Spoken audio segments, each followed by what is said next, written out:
Ayun, sabi rito, good news. 299 ang nakauwi sa bansa mula sa Middle East nitong Webes, March 5 ayon sa Department of Migrant Workers. Sa pahayag ng ahensya, sinabi nitong 299 Filipino ang dumating sa Ninoy Aquino International Airport, Terminal 3 mula sa Dubai. Nandito tayo, taga Dubai tayo mga kapatid. Ang kanilang pagdating ay bahagi ng patuloy na repatriation program ng pamahalaan para matulungan ang Pilipino sa ibang bansa. Ito guys, syempre, dapat pala doon ko na lang ikinarga sa akin. So, pagdating dyan sa repatriation, ano ba? Wait lang. Okay naman yung syempre, nakipag-usap ang ating pamahalaan pagdating dyan sa repatriation.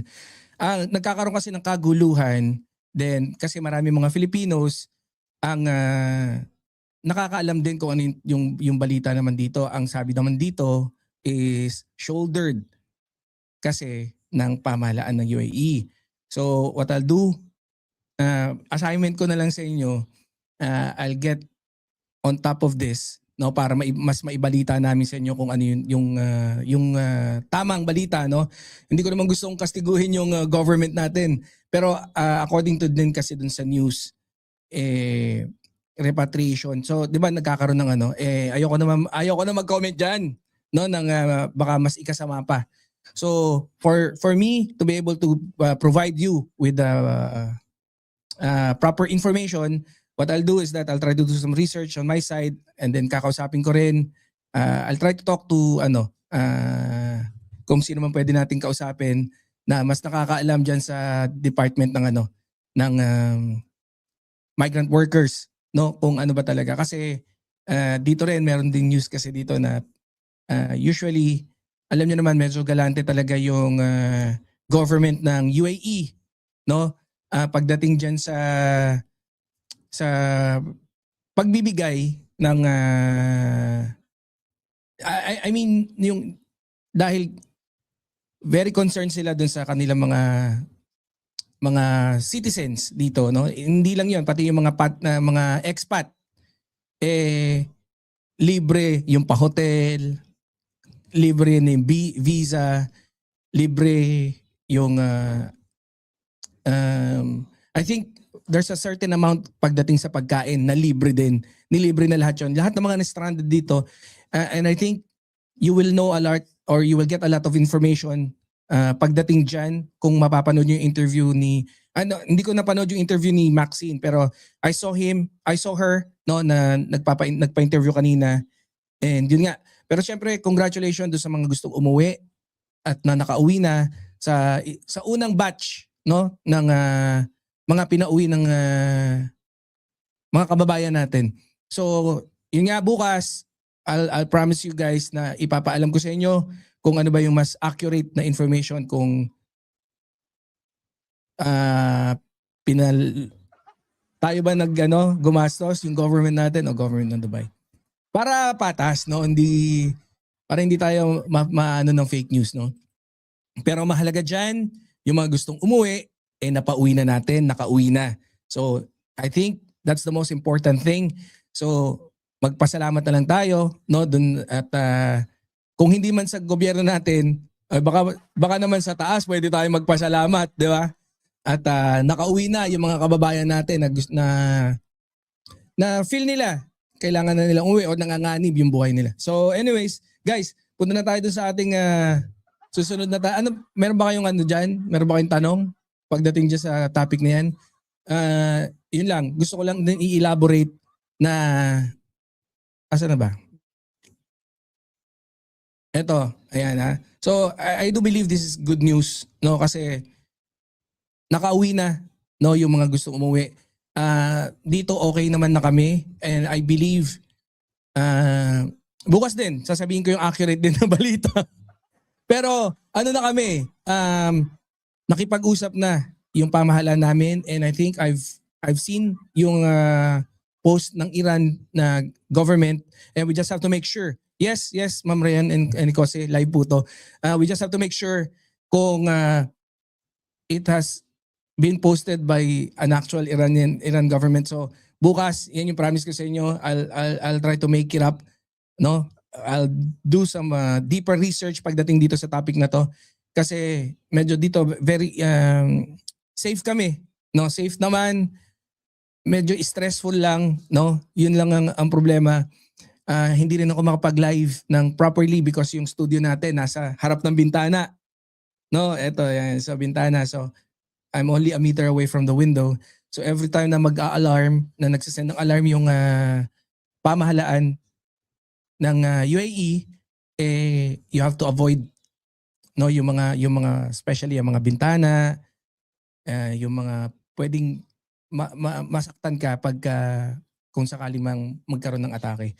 So syempre we comply with the alerts and yung instruction na pinoprovide ng government namin para at least safe din kami. And then of course, alam niyo naman, no, especially dun sa mga naka-follow sa atin, I have kids, no, mga bata pa. So I did manage to train them, tinrain na natin sila. Every time that they will be hearing alarm from the phone or even kunyari makarinig sila ng minor na, yung, alam niyo yung pagsabog, pumupunta na sila, alam na nila kung saan sila tatakbo.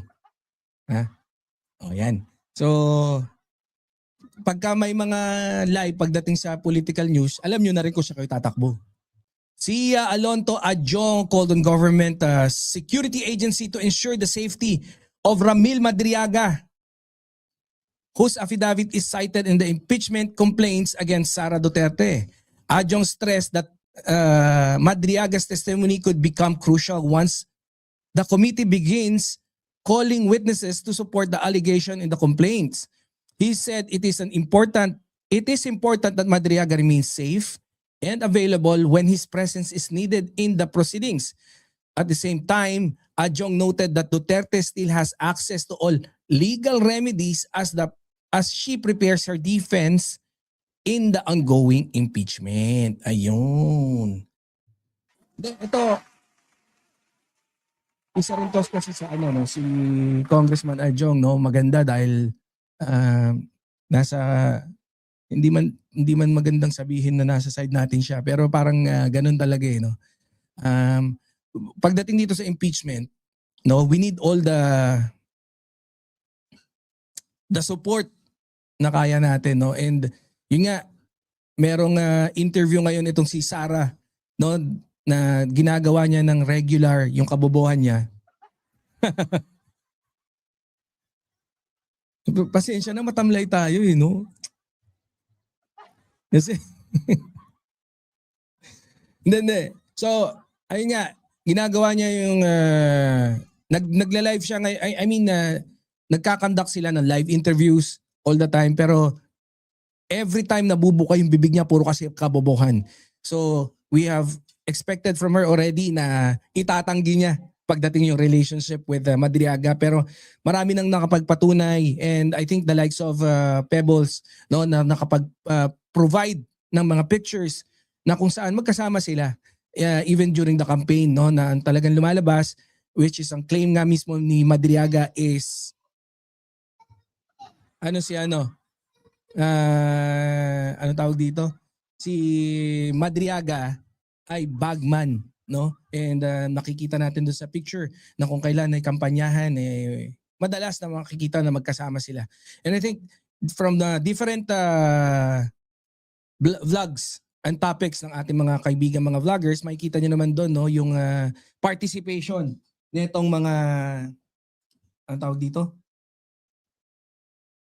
Or isa din sila, yung mga katropa natin na nagpapatunay pagdating dyan sa, sa ugnayan or totoong relasyon ni Madriaga at saka ni Sara Potpot. So ako talaga kung alam nyo lang, no, I mean marami naman sa inyo dito na nakakapanood sa akin.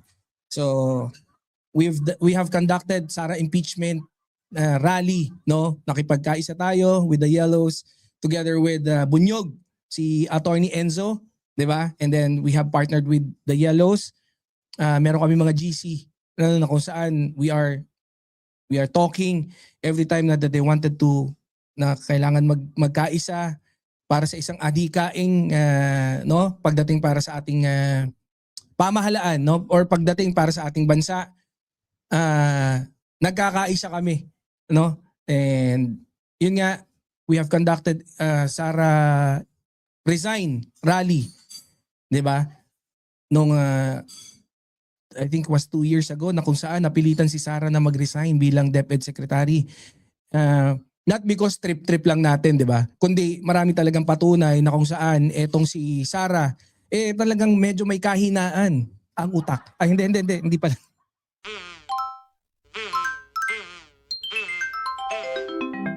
Kakulango.